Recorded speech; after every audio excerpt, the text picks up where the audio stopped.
आप शरीर को भूलने वाला भजन कर लें तो आपके अंदर ऐसी सामर्थ्य आ जाएगी कि यहां से लेकर के ब्रह्मलोक तक को आप देख लेंगे सिर्फ 30 मिनट। यदि आपका ऐसा अभ्यास हो जाए कि आप 30 मिनट शरीर सुधी भूल गए, आप ध्यान में बैठे ये विस्मृत हो गया, बाहर 30 मिनट तक आपको शरीर की सुधी नहीं, इष्टाकार वृत्ति, केवल प्रभु, केवल स्वरूप स्थित, तो आप में इतनी आध्यात्मिक शक्ति आ जाएगी, यहां से बैठे ब्रह्मलोक तक को देख सकते हो, आप सूक्ष्म सृष्टि को देख सकते हो। ऐसी सामर्थ्य देखो, ललचाओ ऐसी सामर्थ्य के लिए। यहां ललचा रहे हैं समोसा चटनी गुलाब जामुन के लिए। आप सोचो यहां हमारी स्थिति क्या है कि अगर 4 जगह हम चले जाएं तो 200 तो हो ही जाएंगे, 50-50-50। और हमारी जो मानव देह की जो सामर्थ्य है वो कितनी है कि ऐसा भी सुख मिलता है कि वो ब्रह्मादिक के भोग सब विश्रम लागता है। वो ना ब्रह्म पद चाहता है, ना सम्राट पद चाहता है, ना रसातल की वो कोई सुख चाहता है, ना योग की सिद्धियां चाहता है। कैसा अद्भुत सुख प्रदान करता है ये मानव देह जो साधन परायण है। बाबा कह रहे हैं अगर 30 मिनट तक के लिए आप शरीर भूलने वाली साधना कर लेगी, इतना नाम में डूबे कि 30 मिनट तक होश ही नहीं, तो आपके सामने ये सूक्ष्म सृष्टियां प्रकाशित हो जाएंगी। देखो पूज्य भाई जी महाराज की ऐसी दशा थी कि 20-20 घंटे होश नहीं तो कहां थे? नित्य लीला में, प्रिया प्रीतम की दिव्य लीला। ये सब माया जलित लीला नहीं, प्रिया प्रीतम की लीला, श्यामा श्याम की अद्भुत लीला में आपने स्पष्ट अनुभव किया कि स्वभाव और शौक, इस पर विजय प्राप्त करे साधक। शौकीनी, खान पान, पहनना ओढ़ना व्यवहारिक, और स्वभाव, इन 2 पर विजय प्राप्त करे साधक।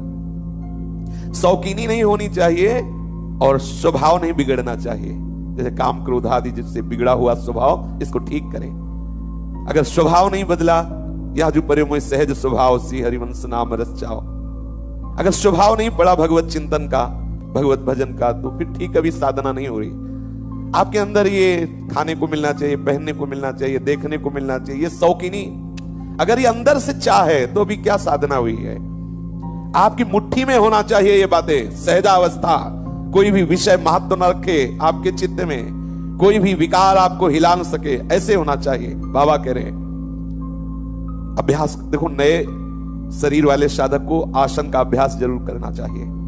जो वृद्ध हैं, जिनका शरीर काम नहीं कर रहा, उनको विशेष दृष्टि नाम पर रखनी चाहिए, शरीर कैसे भी हो। लेकिन जो नवीन साधक हैं, उनको नाम जपते हुए, मंत्र जपते हुए सीधे बैठना, आसन पर बैठना।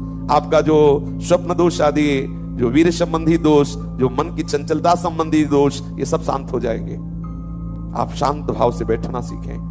आप हल्का आहार करके और आप ब्रह्मचर्य रहते हुए जब शांत भाव से बैठने की चेष्टा करेंगे, वीर ऊर्ध्वगामी हो जाएगा, आपकी वायु शरीर की बच जाएगी। आसन में जितनी देर बैठे उसके 30 मिनट में कुछ खाए पिए नहीं, वायु बिगड़ जाएगी।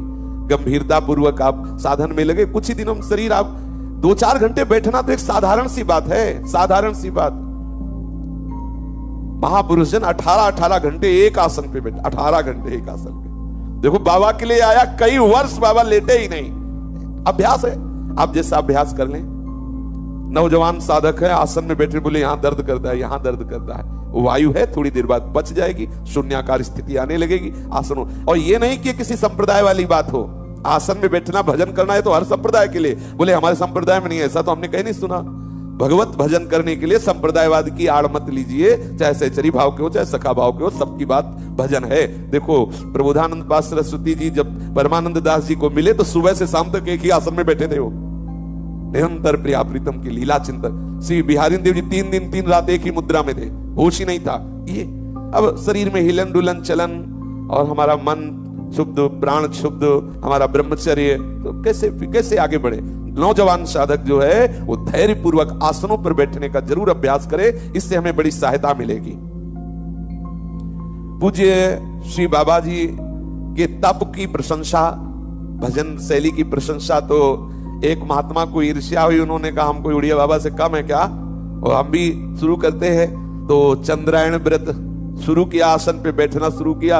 अभी 10-15 दिन हुए, फिर चिल्ला पड़े कि हमसे नहीं रहा जाएगा, उड़िया बाबा मार डाला हमको ऐसे करवा के। हाँ बोले हमसे ये सब नहीं हुआ होगा।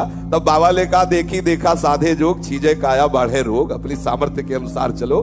हाँ ये सब महापुरुष जन जो हमें बता रहे हैं, हमें अपनी दिनचर्या ऐसी बनानी है। लेकिन आज से सोचे कि हम चंद्रायण शुरू कर दें, एक कवल खा के 18 घंटा बैठे रहे। अपने हिसाब से चलिए, ये तो सब महारथी जन है, महापुरुष जन है, इनकी आज्ञा पालन कीजिए। और ऐसा सब कोई उड़िया बाबा थोड़ी बन जाएगा।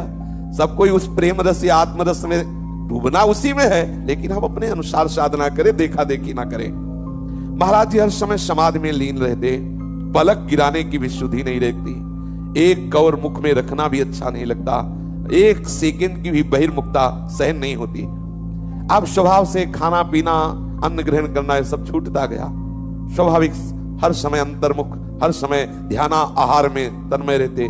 समाधि निष्ठा की चरम सीमा बाबा में जागृत हो रही थी। महापुरुषों ने करके दिखाया है। एक भक्त बाबा के पास गए और बोले, बाबा मेरा अनुभव है कि जो आपके समीप रहेगा वो परम सुखी हो जाएगा। बाबा मुझे लगता है कि संसार में अगर किसी को सुख है तो आपको ही है। बाबा की मुद्रा। बाबा बोले, हाँ ये मैं कह सकता हूं कि मैं बहुत सुखी हूं। बोले, बाबा फिर हम कैसे इस सुख को प्राप्त करें? बोले, मेरे पास आ जाओ, सुख प्राप्त कर लोगे। बोले, बाबा मैं तो आपके पास ही बैठा हूं। बोले, नहीं बेटा, अभी तुम मेरे पास नहीं हो। बाबा ने कहा, मेरे पास नहीं हो? तुम कहा, बाबा हूं तो आपके पास ही। बोले, नहीं मेरे पास नहीं हो। जब तुम मेरे पास आ जाओगे तो मेरे समान सुखी हो जाओगे। मेरे पास आने के लिए जिह्वोपस्थ सुख भ्रमम त्यज मनः पर्यंत दुखे क्षणात् पारुष्यम मृदु भाषणात् त्यज वृथालाप श्रमम मौनतः दुस्संगम त्यज साधु संगम बलात् गर्वम तु भंगे क्षणात् निंदा दुख मनिंद देव मुनिभिर निंदा कथा संस्मृते। संपूर्ण विषयों में दुख बुद्धि कर लो अगर मेरे पास आना है। मेरे पास कैसे आओगे? संपूर्ण विषयों में दुख बुद्धि कर लो और दो पर विजय प्राप्त करो, जिह्वा और जनेन्द्री, उपस्थेंद्री। इन दो, बस इन्हीं पर विजय प्राप्त करना और तो सब परास्त हो जाएंगे। ये दो ही साधक को नष्ट कर देती है। अच्छा खाने को मिले और जनेन्द्री संबंधी चेष्टा। इस भ्रांति को त्याग दो कि रसेंद्री का कोई भी सुख है और जनेन्द्री का भी कोई सुख है। इसको छोड़ दो। मधुर भाषण बोलो, कठोर भाषण मत बोलो। नहीं बोलना आता, मौन हो जाओ। अगर आपको सत्य, हितकर, मृदु बोलना नहीं आता तो आप मौन हो जाइए। संत समागम के द्वारा कुसंग दुस्संग पर विजय प्राप्त कर लीजिए। कभी भी अपमान कोई भी कर सकता है, इसलिए अभिमान मत करिए। संसार बड़े बड़े भगवत अवतारों की भी निंदा करता है, इसलिए तुम्हारी भी निंदा करेगा। पहले से निश्चय कर लीजिए कि मैं निंदा से क्षुभित नहीं होऊंगा तो तुम मेरे समीप आ जाओगे। यह है महापुरुषों के समीप पहुंचने का उपाय। किसी भी विषय को सुख बुद्धि से मत देखो।